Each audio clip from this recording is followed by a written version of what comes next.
भारताचे दुसरे राष्ट्रपती डॉक्टर सर्वपल्ली राधाकृष्णन. 10 ओळी मराठी निबंध. 1. डॉक्टर सर्वपल्ली राधाकृष्णन हे भारताचे दुसरे राष्ट्रपती होते.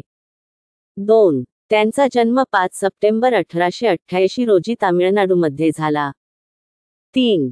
ते एक महान शिक्षक, तत्त्वज्ञ आणि विचारवंत होते.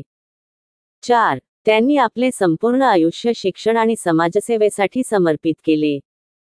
5. राधाकृष्णन यांनी उपराष्ट्रपती आणि नंतर राष्ट्रपती म्हणून भारताची सेवा केली. 6. त्यांचा वाढदिवस 5 सप्टेंबर रोजी शिक्षक दिन म्हणून साजरा केला जातो. 7. त्यांनी ऑक्सफर्ड आणि भारतातील अनेक विद्यापीठांमध्ये अध्यापन केले. 8. त्यांना 1954 मध्ये भारतरत्न पुरस्काराने सन्मानित करण्यात आले. 9. त्यांनी भारतीय संस्कृती आणि तत्त्वज्ञानाचा जागतिक स्तरावर प्रचार केला. 10. त्यांचे विचार आणि कार्य आजही सर्वांना प्रेरणा देतात.